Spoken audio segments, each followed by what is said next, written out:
Okay,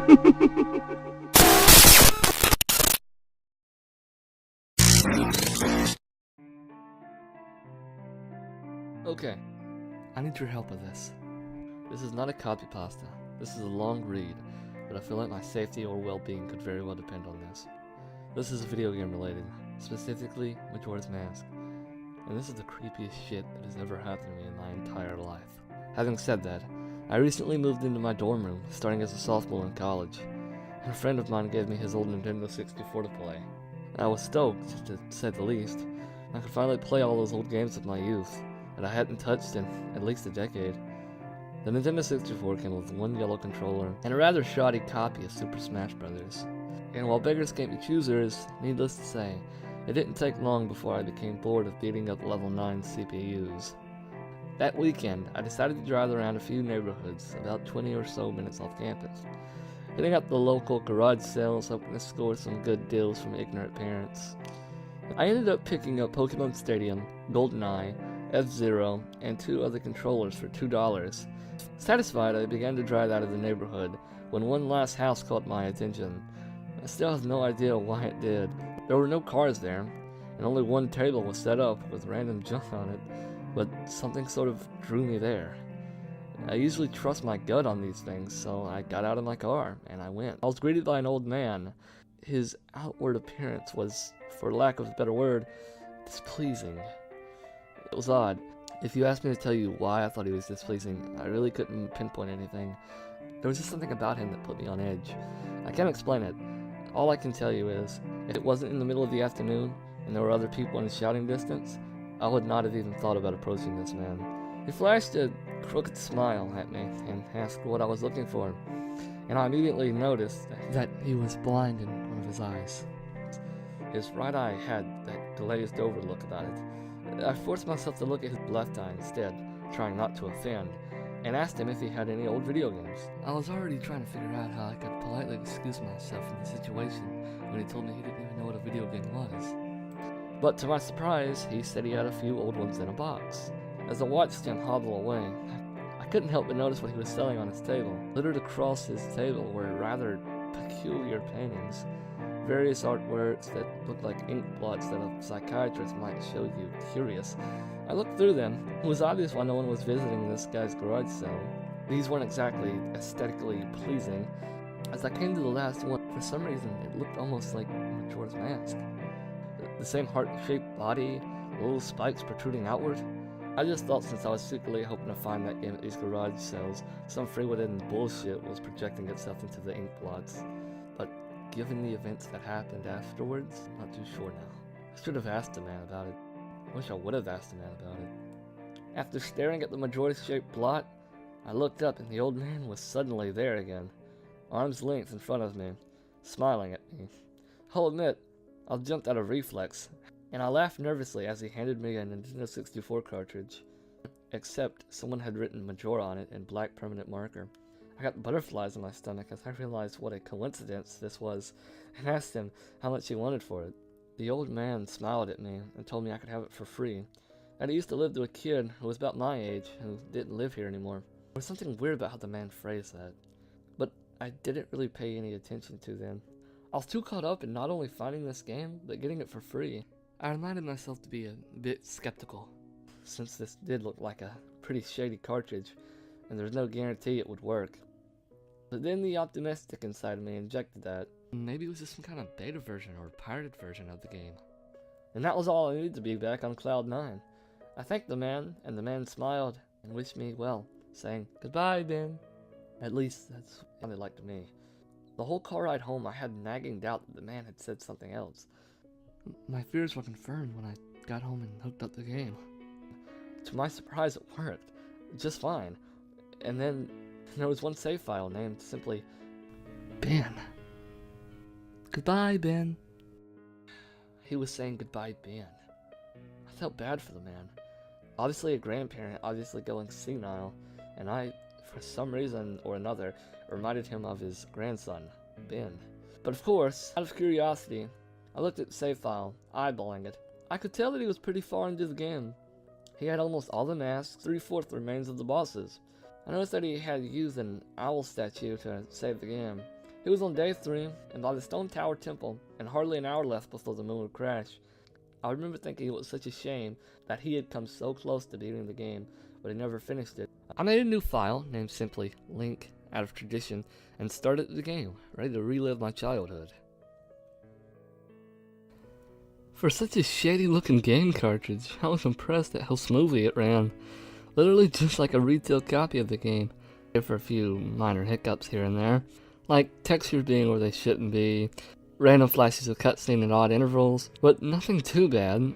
However, the only thing that was a little unnerving was, at times the NPCs would call me Link, and at other times they would call me Ben. I figured it was just a bug, a fluke in the programming, causing our files to get mixed up or something. It did kind of creep me out though, after a while, and it was around after that I had beaten the Woodfall Temple that I regrettably went into the save files and deleted Ben. I had intended to preserve the file, just out of respect for the game's original owner. It's not like I needed 2 files anyway. Hoping that would solve the problem, it did, and it didn't. Where my name should be in the dialogue, it's now just a blank space. My save file was still called Link. Frustrated, and with homework to do, I put the game down for a day. I started playing the game again last night, getting the lens of truth and working my way towards completing the Snowhead Temple. Now, some of you hardcore Majora's Mask players know about the 4th day glitch. For those who don't, you can Google it, but the gist of it is, right as the clock is about to hit 000000, on the final day, you talk to the astronomer and look through the telescope. If you time it right, the countdown disappears, and you essentially have another day to finish whatever you were doing. Deciding to do the glitch to try and finish the Snowhead Temple, I happened to get it right on the first try. However, when I pressed B to exit the telescope, instead of being greeted by the astronomer, I found myself in the Majora boss battle room. The end of the game. The trippy boxed-in area, staring at Skull Kid hovering above me. There was no sound, just him floating in the air above me. And the background music, which was irregular for the area, but still creepy, immediately my palms began to sweat. This was definitely not normal. Skull Kid never appeared here. I tried moving around the area, and no matter where I went, Skull Kid would always be facing me, looking at me, not saying anything. And this kept on for around 60 seconds. I thought the game bugged or something, but I was beginning to doubt that very much.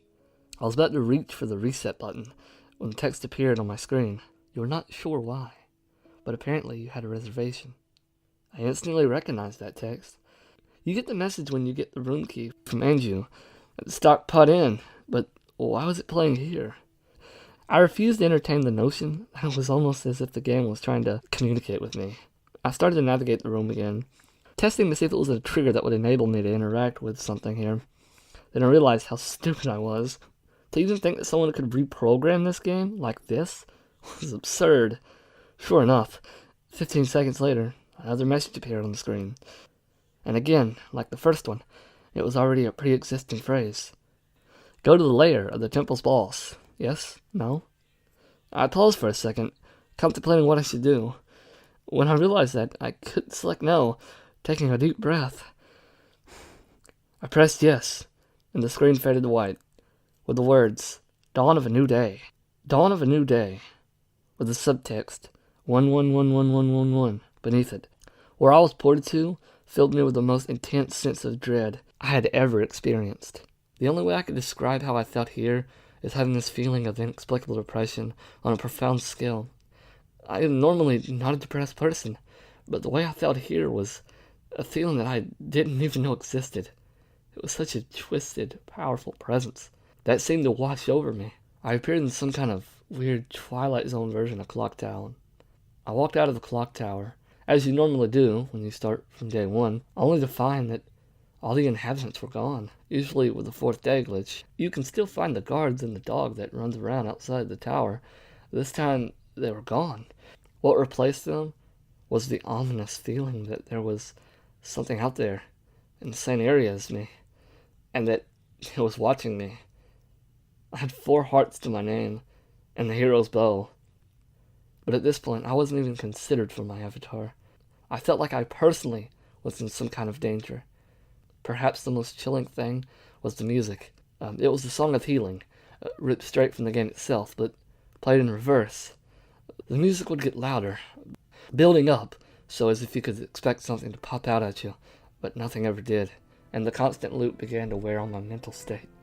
Every now and then I would hear the faint laugh of the happy mask salesman in the background, just quiet enough, so I wasn't sure if I was just hearing things, but just loud enough to keep me determined to find him. I looked in all 4 zones of Clock Town, only to find nothing. No one. Textures were missing. West Clock Town had me walking on air. The entire area felt broken, hopelessly broken, as the reverse Song of Healing repeated for what must have been the 50th time? I just remember standing there in the middle of South Clock Town, realizing that I had never felt so alone in a video game before. As I walked through the ghost town, I don't know whether it was the combination of the out-of-place textures and the atmosphere, and the haunting melody of the once peaceful and soothing song being butchered and distorted, but I was literally on the verge of tears, and I had no idea why. I hardly ever cry. Something had gripped me here, and this powerful sense of depression was both fortunate and crippling. I tried leaving Clock Town, but every time I attempted to zone out, the screen would fade to black, and I would just zone into another part of Clock Town. I tried playing my ocarina. I wanted to escape, and I did not want to be here. But every time I played the Song of Soaring, it would only say, "Your notes echo far, but nothing happens." At this point, it was obvious the game didn't want me to leave, but I had no idea why. Why was it keeping me here? I didn't want to go inside the buildings. I felt I would be too vulnerable in there to whatever I was terrified of. I don't know why, but I came up with the idea that maybe if I drowned myself in the laundry pool, I could spawn somewhere else and leave this place. As I zoned in and ran towards the pool, that's when it happened. Link grabbed his head, and the screen flashed for a brief moment of the happy mask salesman smiling at me. Not Link, me, with Skull Kid's scream playing in the background. And when the screen returned, I was staring at the Link statue. From playing the song of Elegy of Emptiness, I screamed as the thing just stared back at me with that haunting facial expression. I turned around and ran out and back into South Clock Town, and to my horror, the fucking statue followed me. And the only way I can compare this is like the weeping angels from Doctor Who. Every so often, at random intervals, the animation would play of the statue appearing behind me. It was like the thing was chasing me, or I don't want to fucking say it, haunting me. By this point, I was on the verge of hysterics. Not only once did the thought of turning off the game console occur to me. I don't know why. I was so wrapped up in it. The terror felt also real. I tried to shake the statue, but it would literally appear right behind me every single time. Link started to begin to make weird animations I had never seen him do before. He would flail his arms around or spasm randomly, and the screen would cut to the happy mask salesman smiling again for a brief moment. I ended up running into the Sword Master's dojo and ran to the back. I don't know why, but in a panic, I just wanted some kind of assurance that I'm not alone here. To my dismay, I found no one, but as I turned to leave, the statue cornered me in the cubby in the back. I tried attacking the statue with my sword, but to no avail. Confused and backed into the corner, I just stared at the statue, waiting for it to kill me. Suddenly, the screen flashed again to the happy mask salesman, and Link turned to face my screen, standing upright, mirroring the statue, looking at me along with his copy, literally staring at me. Whatever was left of the fourth wall was completely shattered, while I ran out of the dojo, terrified. Suddenly the game warped me to an underground tunnel, and the reverse Song of Healing queued up again. As I was given a brief moment of rest before the statue started appearing behind me again, this time aggressively. I could only take a few steps before it would summon behind me again. I hurriedly made my way out of the tunnel and appeared in Southern Clock Town. As I ran aimlessly, in a sheer panic, suddenly a re-dead screamed, and the screen faded to black as dawn of a new day, and 11111 appeared again. The screen faded in, and I was standing on the top of the clock tower, with Skull Kid hovering over me again. Silent, I looked up, and the moon was back, looming just meters above my head. Skull Kid just stared at me hauntingly with that fucking mask. A new song was playing. The Stone Tower Temple theme played in reverse, In some sort of desperate attempt, I equipped my bow and fired off some shots at the Skull Kid. And it actually hit him, and he played an animation of him reeling back. I fired again, and on the third arrow, a text box appeared saying, "That won't do you any good." And I was picked up off the ground, levitated upwards on my back, and then Link screamed as he burst into flames, instantly killing him.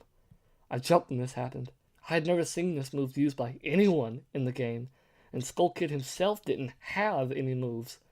As the death screen played, my lifeless body still burning, the Skull Kid laughed, and the screen faded to black, only to have me reappear in the same place. I decided to charge him, but the same thing happened. Link's body was lifted off the ground by some unknown force, and he immediately burst into flames again, killing him. This time, during the death screen, the faint sounds of the reverse song of healing could be heard. On my third and final try, I noticed there was no music playing this time. All there was eerie silence. I remembered that in the original encounter with the Skull Kid, you were supposed to use the ocarina to either travel back in time or to summon the giants. I attempted to play the Song of Time, but before I could hit the last note, Link's body once again horrifically exploded into flames, and he died. As the death screen neared its end, it began to chug as if the cartridge was trying to process a lot of something. When the screen came to, it was the same scene as the first 3 times, except this time, Link was lying on the ground, dead, in a position I had never seen in the game before, his head tilted towards the camera, with the Skull Kid floating above him. I couldn't move. I couldn't press any buttons. All I could do was just stare at Link's dead body. After around 30 seconds of this, the game simply fades out, with the message, "You've met with a terrible fate, haven't you?" Upon getting back to this title screen and starting again, I noticed my save file was no longer there. Instead of Link, it was replaced with "Your turn." Had 3 hearts, 0 masks, and no items. I selected "Your turn," and immediately, when I did, I was returned to the clock tower rooftop scene with my Link, dead, and the Skull Kid hovering over, with the Skull Kid's laughing looping again and again. I quickly hit the reset button, and when the game booted up again, there was one more save file added, below "Your turn," entitled Ben. Ben's save file is right back where it was before. I deleted it. At the Stone Tower Temple, with the moon almost crashing, I turned the game off at that point. I'm not superstitious, but this is way too fucked up, even for me. I haven't played it at all today. Hell, I didn't even get any sleep last night. I kept hearing the reverse song of healing music in my head, remembering the dread I felt exploring Clock Town. I drove back to the old man's house again today to ask him some questions with a buddy of mine. No way I was going back there alone, only to find that there was a for sale sign in the front yard, and when I rang the door, no one was home. So now I'm back here, writing down the rest of my thoughts and recording what happened. Sorry if some of this has grammatical errors and whatnot. I'm running on no sleep here. I'm terrified of this game, even more so now that I relived it a second time writing this all down. But I feel like there's still more to it than meets the eye. But there's something calling to me to investigate this further. I think Ben is something in this equation, but I don't know what. And if I could get a hold of the old man, I'd be able to get some answers. I need another day or so to recuperate before tackling this game again. It's already taken a toll on my sanity, I feel like. But next time I do this, I'm going to be recording my footage all the way through. The idea to record only came to me towards the end. So you see the last few minutes of what I saw, including Skull Kid and the elegy statue. But it's on YouTube here. I'm going to stay on this thread for a while longer before I fall asleep to answer any questions you guys might have, or hopefully listen to your ideas or theories to help me shed some light into this, or maybe things I should try to do. I think I'm going to play Ben's file tomorrow to see what happens. Maybe I was supposed to do that all along. I don't believe in paranormal shit, but this is a little fucked up. Maybe this Ben guy is just a really good hacker programmer. I don't want to think of the alternatives. I'm hoping that maybe this is some kind of gag the developers had, that other players have gotten gag or hacked copies of the game like this. This just really scares me.